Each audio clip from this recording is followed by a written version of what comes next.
Несмотря на пандемию, 2021 год был для Всемирно-Абхазо-Базинского конгресса весьма продуктивным. За прошедший год ВАК претворил в жизнь более 26 различных проектов по разным направлениям, от образовательных и научных до проведения памятных мероприятий. Совместно с региональными отделениями в населенных пунктах была проделана большая работа по реализации проектов, ориентированных на развитие гражданского самосознания.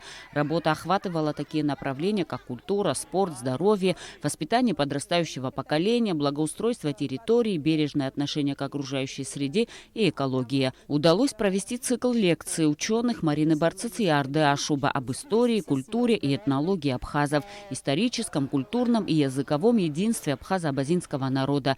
Благодаря подписанию договора с Санкт-Петербургским университетом в этом учебном году практически без экзаменов в ВУЗ зачислено 18 абхазских абитуриентов. Из их числа создан абхазо-абазинский ансамбль национального танца, который активно выступает на различных мероприятиях. Также подписано соглашение о сотрудничестве между ВАК и Санкт-Петербургским музеем антропологии и этнографии имени Петра Великого. Кроме того, Муса Экзеков был активным участником открытия филиала футбольного клуба «Зенит» в Абхазии. Мы всячески содействуем сплочению нашей диаспоры и популяризации информации об Абхазии, о нашем народе, об абхазо-абазинском народе в Санкт-Петербурге. В этом году ВАК и Госкомитет по репатриации организовали и провели памятные мероприятия в День памяти жертв Кавказской войны. Команда Конгресса высадила памятную кленовую аллею в честь погибших на войне жителей нового района в Сухуме. Периодически организовывали детские праздники.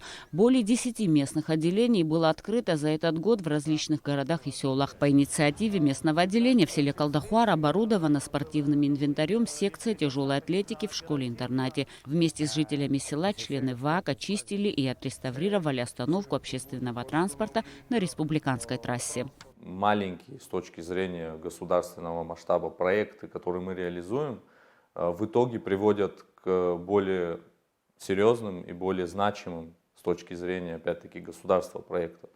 Потому что когда гражданское общество осознанное, общество четко понимает, к чему идет, к чему стремится. На наш взгляд, вот эта работа приводит в итоге к развитию нашего народа в целом. С учетом сложной эпидемиологической обстановки в стране была оказана продовольственная помощь ковидному отделению Гагарской районной больницы. По заказу сотрудников ВАК закупил и передал больнице медицинское оборудование. Также в Гудаутский ковидный госпиталь были направлены продукты.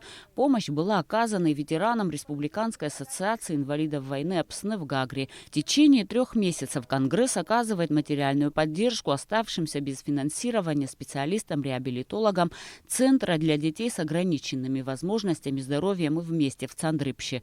И таких проектов очень много. В этом году удалось реализовать интеллектуальный этнографический телепроект «Ярбанья Баянба» в партнерстве с абхазским телевидением. Работа над ним шла целых 2 года, и телезрители уже посмотрели интеллектуальную игру в эфире. В рамках проекта «Амазара» близится к завершению видеоролик, где режиссер Мадина Аргун нашла художественное решение на композицию хора Хиштра. Команда Конгресса надеется, что эти проекты и в будущем году получат продолжение. Очень важно попадать в сердце каждого абхаза, каждого представителя народа абаза. Именно поэтому мы так вот тщательно продумываем план проектов, чтобы нас слышали, чтобы форма подачи была интересной. Все темы, о которых мы говорим, об этом говорят много и часто. История, культура, этнография, этнология, лингвистика. Вот нужна новая форма, и мы постоянно находимся в поиске этой формы. Надеемся, что у нас получается. По данным руководителя информационного портала, за год сайт посетили более 80 тысяч пользователей. Помимо Абхазии, России, Турции, есть читатели и в Германии, США, Ирландии, Великобритании, Саудовской Аравии, Египте, Иордании, Ираке, Объединенных Арабских Эмиратах. Портал вещает на 6 языках. До конца года осталось несколько дней, и в эти дни команда ВАК завершает незаконченные проекты, закрывает год благотворительностью. Год заканчивается, и мы вступим в Новый год, и, конечно, я с уверенностью вам скажу, что все, что мы запланировали, мы все сделаем. Разрешите от всей души поздравить вас с наступающим новым 2022 годом, пожелать всем здоровья и дальнейших успехов. Ну а уже в будущем году с новыми силами и энтузиазмом команда возьмется за новые проекты. Ведь год предстоит знаковый, юбилейный. 30 лет со дня создания Всемирно-Абхазо-Абазинского конгресса. Эсма Джикерба, Сергей Каджая, Абхазское телевидение.